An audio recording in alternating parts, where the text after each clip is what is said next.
2021 has been a year of tragedy and some high points for Kentucky, and tonight we look back. Natural disaster struck hard, from ice storms and flooding to the horrible tornado outbreak that has tempered the joy of the holidays. Some Kentuckians were charged in the January 6th attack on the U.S. Capitol, and COVID refused to let go as Omicron now threatens as we head toward a new year. On this Christmas Eve, we bring you a special edition of Comment, next on KET.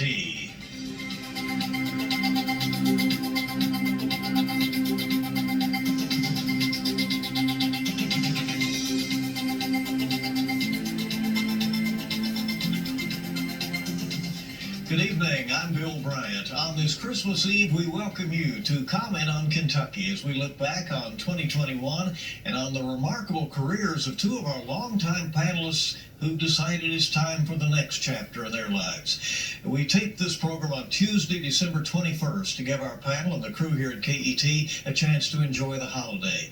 And our guests tonight, our working Kentucky journalists, are Lawrence Smith, reporter for WDRB in Louisville, Deborah Yetter, reporter for the Career Journal, and Jack Brammer, Frankfort Bureau Chief for the Lexington Herald-Leader.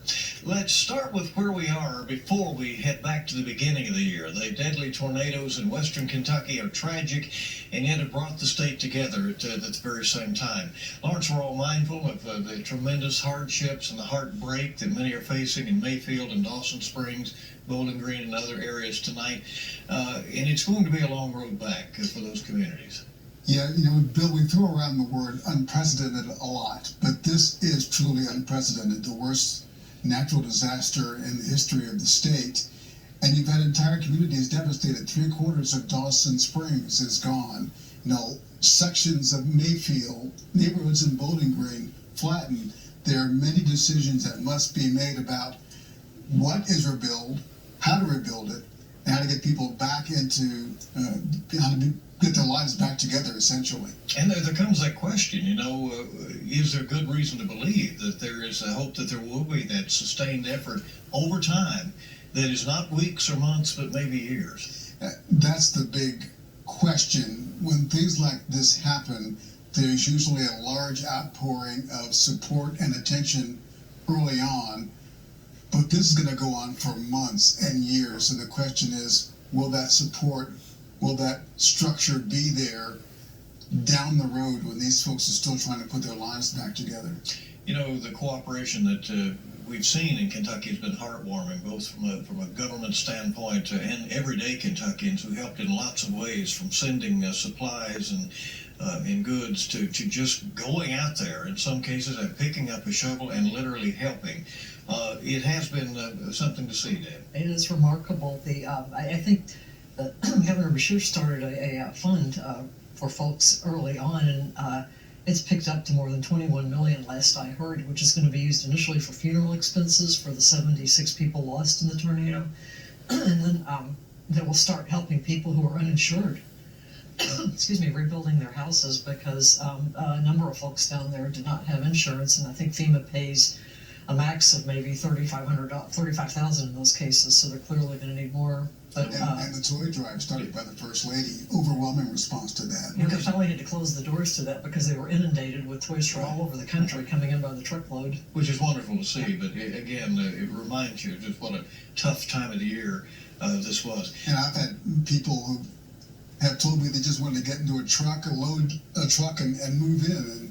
And I understand that feeling that you want to respond that way, but I think a response like this also has to be organized, and you can't just go. There are certain things they need right now and certain things they'll need later, so it'll be a trick to coordinate all that stuff for the long haul. Jack, there has been a tremendous governmental cooperation here that may have surprised some. That we can come together in this way when so many people see things in red or blue these days. So that's the most satisfying aspect of all this tragedy that we've witnessed. I've often said on this show that 2 weeks in politics can be an eternity, and it's been about 2 weeks now. And we've seen a governor, Andy Beshear, in my opinion, his stature has increased tremendously. Just about everybody I've talked to give him high marks for the way he has been an administrator of the various programs available to people. whose lives were just torn apart. He has been on the scene the countless hours. And I even had a Republican friend in Louisville last week tell me, he said, well, I guess he's going to win re-election now. And I said, that's farther than 2 weeks away. You know, there's still a lot to happen. But I think he deserves high marks for the way he's performed. And that is going to be part of what he's judged on. Part of his legacy, so to speak, is being the crisis governor, first with COVID and now with this. President Biden quickly declared a state of emergency, and by the middle of last week he was in Kentucky as well. And Congressman James Comer, a frequent critic of the president, rode Air Force One and toured some of those damaged areas with the president. I have not heard any political bickering throughout this ordeal regarding the tornadoes. Silent, or they've been praiseworthy. Like a Senate Republican this week praised Governor Beshear. That's Senator Danny Carroll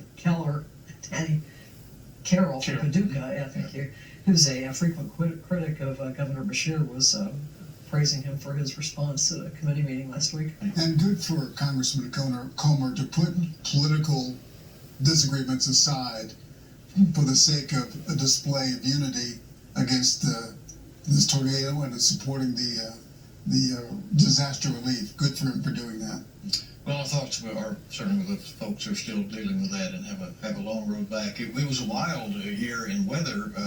Even before the awful tornadoes, we had 3 ice storms early in the year. We had some flooding issues back in the summer.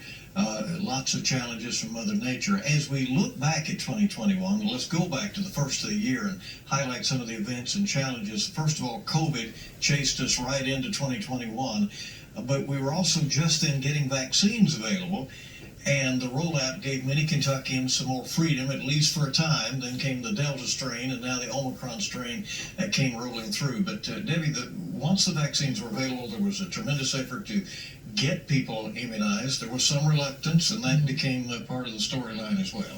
Yeah, in fact, we're a year away from when the vaccines first came to Kentucky, and there was general, as I refer to, euphoria when they first got here. And the great hope that this would kind of get us to the beginning of the end of COVID. It hasn't really worked out. We've got, after a year of really monumental effort, we've got about 2/3 of the state vaccinated at this point. But it's been difficult, and they've had to fight a lot of misinformation. There's been this controversy. Vaccines have become, of all things, political. So that still drags on, and the longer that goes, people say the more chances we have for more of these pesky variants that keep coming around. The healthcare system was really strained and challenged as well through the year. Yeah, and during a couple of the really bad spikes of last winter, and then again in the summer, there were a lot of people in the hospitals, and we're already suffering a nursing shortage, and they were just inundated with people during some of these bad spikes or surges of COVID. I mean, the National Guard being deployed to hospitals. Who thought they would see that? That was a startling image when I saw the troops at Baptist Hospital Health Systems in Louisville coming in to pitch in, because the hospital was short-staffed in all areas, and the same is true throughout Kentucky. And Debbie, it also made readily apparent this nursing shortage. Not only is it acute right now with what's going on, but it's obvious we have a long-term challenge there. Right, the nursing shortage has been building up for years, and this just kind of exposed it, I think. During the pandemic, that accelerated the departure of nurses into other fields that paid better, more administrative work, or saw a lot of people just retired or left for other occupations because it was just so incredibly stressful. I listened in recently, a couple of months ago now, on a briefing about the Kentucky Nurses Association, and they were talking about how nurses are viewed more differently now than in the beginning of the pandemic. They were hailed as heroes at the beginning, but as this dragged on, and especially as nurses were having to enforce mask mandates and things like that, public opinion changed a bit. But the healthcare community, the nurses, have done a fantastic job under impossible conditions, so they need to be applauded for that. No doubt. And you have to feel for nurses, other health professionals now with this Omicron variant, and it's spreading so quickly. And what else is going to happen, and what will happen to the health industry? I have a feeling that next year's Christmas show, Debbie, with 2 younger journalists on the show, they'll still be talking about people who've been reluctant for, I don't know why, to get vaccinated and get their booster. And I think we're also speaking to some of the young folks out there, or maybe their grandparents or parents, who say, maybe you ought to look at the nursing field, because those jobs are going to be in demand. Definitely. Going forward, we certainly can see that. So, Lawrence, as you know, 2020, we remember in terms of COVID and the governor's briefings and the lockdowns and all of that. What do we remember 2021 for in the fight with COVID? Well, I think initially, in the beginning of the year, the reaction to all that by the General Assembly, the Republican lawmakers reacting to the actions the governor took and severely restricting his ability to act unilaterally to combat the pandemic, reducing his emergency powers, him needing to get permission to extend emergency orders. So I think the big thing is the reaction to that from Republicans in the House and Senate to what the governor did during the early days of the pandemic. And that led to a Kentucky Supreme Court decision where all the justices unanimously agreed with the legislature, and they did curb the powers of the governor. And the governor then called a special session, and he knew what was going to happen in that session, right? I mean, he didn't put it on the agenda to curtail his power, but he knew that was coming. Right, and he has said, well, now the response is on them. You know, I've done what I can do. Now it's on Republicans. He did curtail his power, but I still say he's front and center of the state's battle against COVID. Virtue of his weekly news conferences. Bi-weekly, sometimes. Bi-weekly sometimes, yeah. The schools in particular struggled with how to work in the era of COVID. Most were shut down the previous year, and then this year they tried to return to normal with mixed approaches and some mixed success as well. Yeah, I think we're still seeing some of the impact of kids being out of school, learning remotely for a year. Both in academic performance, but also in behavioral issues. A lot of those schools are having issues with students fighting, and serious as that, to even not paying attention or being able to catch up academically. So we're still seeing some fallout from that a year later. There was a reference along the way to a twin-demic. Debbie, the COVID crisis may have contributed to another thing getting worse, and that is this awful battle with the opioid addiction that we have in Kentucky. Right, and that definitely did spike during the pandemic. In fact, last year we had a record number of overdose deaths, and it's really tough. I know one thing during the shutdown, people lost access to meetings. A lot of people lost jobs. They were more isolated, so it led to a lot of the factors that might trigger people to relapse and start using substances again. So I know that the state is definitely focused, and they're trying to get more federal and state money into prevention and treatment, but it's going to be, I think, a hard road back. You know, the social worker shortage really came to bear again. What, more than 600 have left this year? That was very startling. 600 left out of a workforce of maybe around 4,000 something have left over this past year, calendar year, just citing the incredible stress. They immediately, most of them went to working remote. They had to figure out ways to meet with families, maybe outside or remotely. That was hard. Cases were piling up, and it just led to an exodus of either retirees or younger workers finding, especially with jobs being offered right now in other areas, that they could go to work in the private sector for hospitals, for nursing homes, for health insurance companies that need social workers and make more money and have way less stress. We've seen this in a lot of professional careers and non-professional careers. It's called the Great Resignation. Nurses, you mentioned. We see it in public advocates. We've seen it corrections, jail wardens, and it's a problem. You go to almost any restaurant, you're going to see a sign out front, now hiring. And so it's challenging municipalities, cities, and counties to come up with ways to rehire some of these people, to hire new police officers. They're going to have to raise the pay. They have to do more incentives to get these jobs filled, because they have to be filled. At a time when, for instance, Lexington and Louisville are having a real problem with crime rate, the violent crime, record homicides in both of the state's two largest cities. Record homicide rates and police shortages, it's a bad combination. So, as kind of a side to that, ramifications from the Breonna Taylor case continued this year, and no-knock warrants were addressed during the General Assembly, and then there was this task force put together by the Attorney General Daniel Cameron, which reported some recommendations, and listen to people across the state. Yeah, there were basically 8 recommendations having to do with training of police officers in doing these warrants, and also tracking essentially how these warrants are issued, who issues them, restricting when they can be issued, those kinds of recommendations that will have to be considered by the General Assembly. But it was all a result of the Breonna Taylor case. We talk about the workforce issues, and Debbie, the challenges are really apparent in the daycare industry, right? Which is part of why it is hard to get some people back to work. Definitely. Well, for one thing, it's really hard for workers. Before vaccines, we're kind of afraid to get out and get exposed. But it doesn't pay well.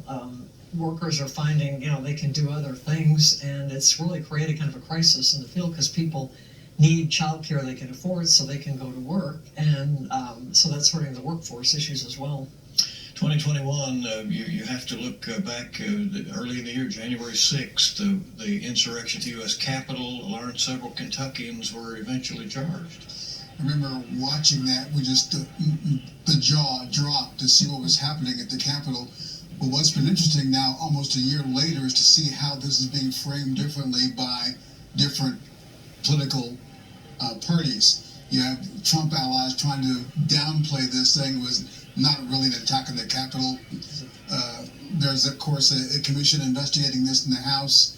And Liz Cheney, for one, is one of the few Republicans who are actually willing to dig into this. But it's certainly, a year after it happened, is still shaping politics, still shaping opinions at the Capitol and beyond. And here in Kentucky on that day, January 6th, we reporters were preparing to hear Andy Beshear as governor give his first State of the Commonwealth address, and because of the mayhem in the nation's capital, that was postponed a night.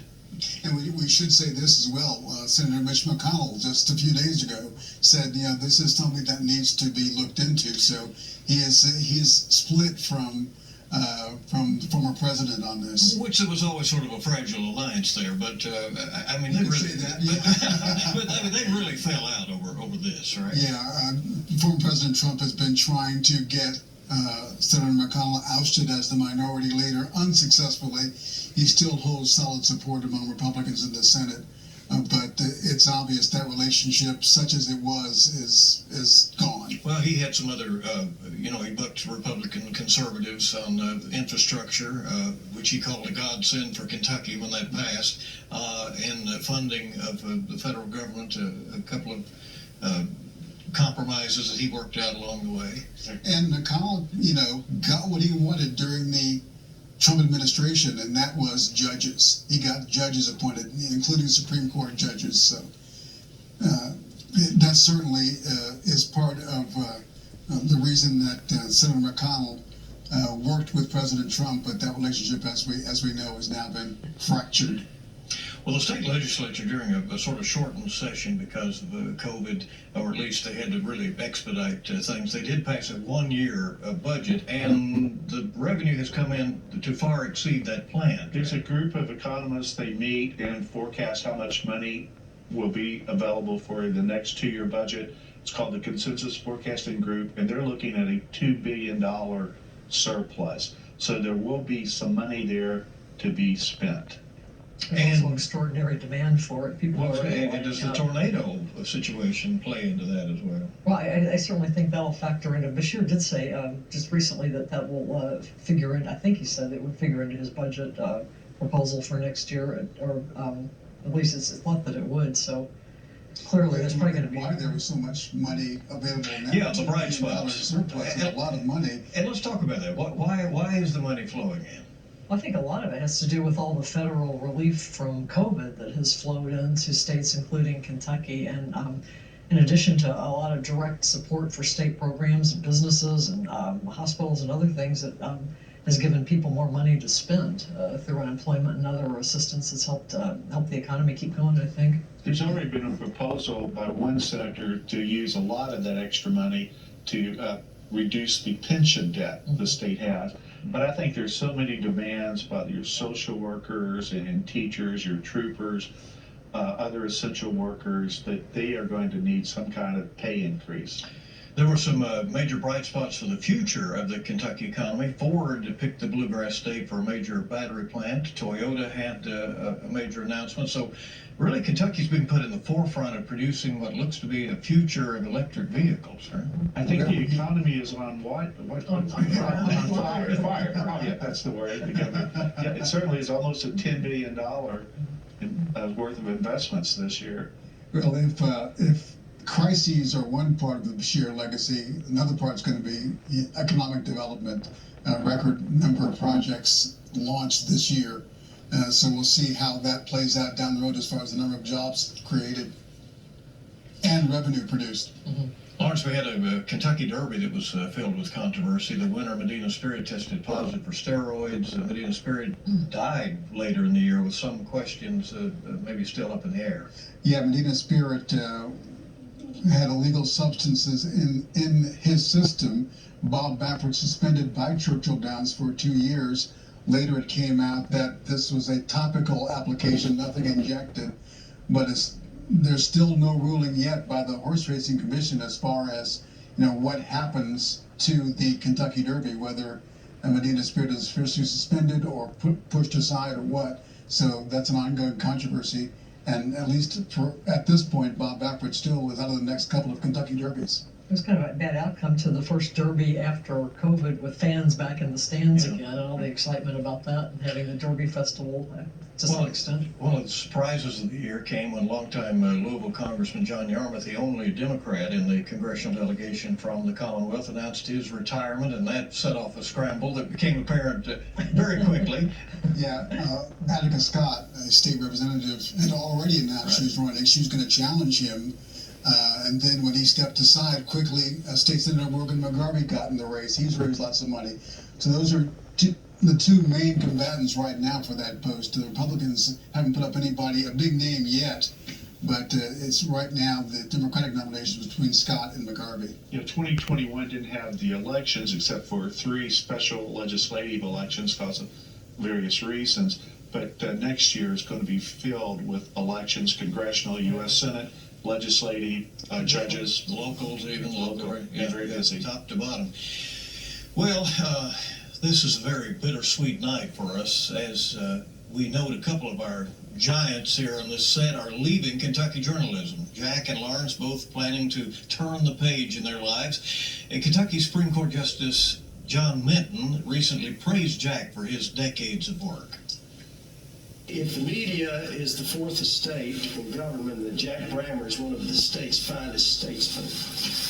His reporting has informed the public and has helped make our institutions more accountable to those that the government serves. Jack's reporting has, at one point or another, shaken up every branch of government, including this one, but made it more open and more responsible. Jack, you announced your retirement a few weeks ago.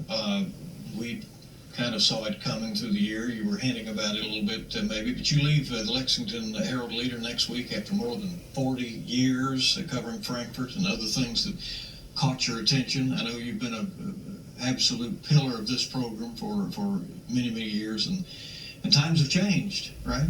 It has, and that's a good thing. If it didn't change, we wouldn't have news when we learned. So we need that. I am very thankful for the Chief Justice's kind comments.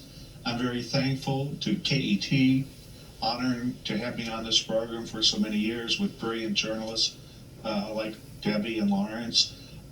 As for myself, I like to say that I drink from the saucer of life because God has overfilled my cup with so many blessings. I'm a very blessed man. And to quote the great philosopher Dr. Seuss, don't cry because it's over, smile because it happened.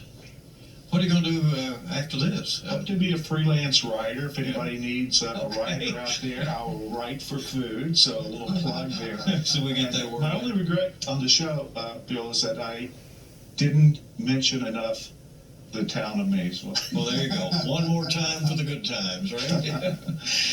Lawrence, you took us by surprise this week, announcing that you're leaving WDRB and going in another direction. We sure appreciate your work on this program, including hosting it over these years. And we hope to have you back one more time before you leave TV. But tell us Well, about let me say first, I can't hold Jack Brammer's pen, so it's an honor to be here with him. But yes, I am leaving the television news business and going to be the communications director for the Kentucky Baptist Convention. I'll still have one foot in news because there's a news arm for the convention called Kentucky Today, and I'll be executive editor of that site. So I'll still be doing some news, but of a different kind. Debbie, I'm checking your eyes. I refuse to hold up a mirror right now, but we wish these guys well. Definitely, they've both been solid presence in the Frankfurt Press Corps. I like to call them the gentleman journalist. Okay. Well said. You got me. I understand. I certainly do. Well, good luck, and I know we've chronicled a lot of changes over the years, and Jack, we will see you along the way. All right. I hope so. And Jack, and Lawrence, I'm trying to get that commitment. One more show before you go. All right. Hey, I'm good. All right. I'm good for it. We appreciate you joining us for this special Christmas Eve edition of Comment on Kentucky. It is a true honor to host this program and to talk about the issues facing our Commonwealth each week. And we truly appreciate the very informed panelists who make it a relevant discussion, including those here tonight. And we wish you and yours the very best in this holiday season and in the new year ahead of 2022.